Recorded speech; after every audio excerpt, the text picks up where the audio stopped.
Hello and warm greetings. Time to present you the English news. At this time, the leader of Hizb Islami, Gulbuddin Hekmatyar, has confirmed that he has no connection with Al-Qaeda terrorist network, and he suggests autonomy for the Taliban group in a bid to help reach to a peace agreement between the Afghan government and the Taliban group.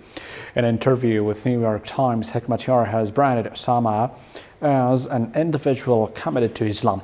However, he said his party's links with the network were broken after Osama bin Laden focused from Afghanistan to the global jihad. He was a man committed to Islam, Hekmatyar told the paper, as he recalled 1980s times where he had saved the future terrorist leader's life by breaking the Soviet army encirclement of Arab fighters. In regards to Taliban group and the Afghan reconciliation efforts, Hekmatyar suggests autonomy for the group in a bid to help reach a peace deal between the government and the insurgent group. The Afghan government has approved 12 new contracts, including the Doshi-Bamyan power transmission line, having a total value of around 7.3 billion. Afghanis filed photo USA Afghanistan broadcasted office of the president, Eric Palace, said the new contracts were approved during the last meeting of the National Procurement Commission chaired by the President Mohammad Ashraf Ghani late on Sunday.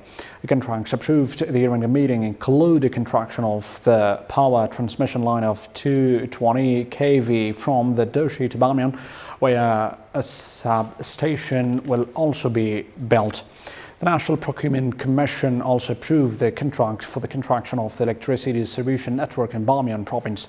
Other contracts approved during the meeting include construction of the Carpet Weavers Township, Jilabad City, and procurement of raw material for the Ministry of Urban Development and Housing Projects.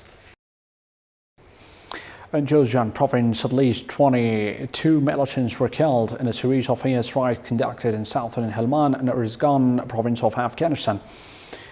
The Ministry of Defense of Afghanistan, MOD, said on Sunday that the airstrikes were carried out in the past 24 hours. According to a statement by MOD, at least 15 militants were killed in airstrikes conducted in Khas Uruzgan district of Uruzgan province.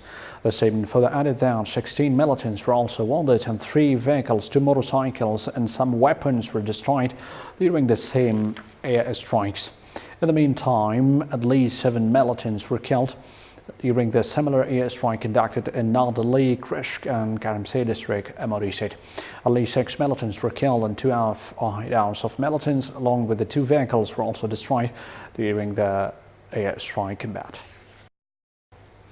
In Poland, 4 killed, 20 injured after blast caused building to collapse. The collapse of an apartment building in Poznań, western of Poland, has killed 4 people and injured at least 20 more, according to local media. The building crumbled on Sunday morning, March 4, after an explosion that was likely caused by gas, said the state news agency AP. The prosecutor office said that an investigation is expected to start on Monday.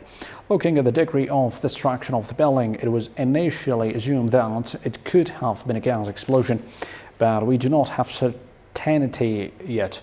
For now, our activities are focused on rescue operation, a state service spokesman told broadcaster. Many households in Poland use gas for cooking or heating water. The White House issued a sharp condemnation of Russia on Sunday, accusing Kremlin-led forces of killing innocent civilians in Syria to support President Bashar al-Assad's ongoing civil war.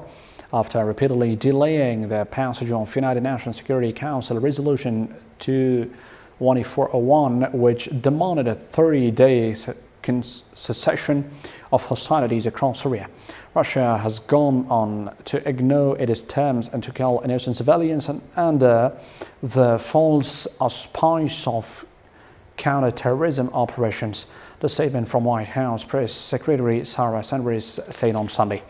This is the same combination of lies and indiscriminate force that Russia and Syrian regime used to isolate and destroy Aleppo in 2016, where thousands of civilians were killed, it said. And 2 anti-establishment leaders made early plays to govern Italy on Monday, sending rebels across the Eurozone after voters relegated mainstream parties to sidelines in delivering a hung parliament. with the bloc's third largest economy seemingly facing prolonged political instability, the anti-immigrant League claimed the right to rule after it is center-right alliance won the largest block of the votes.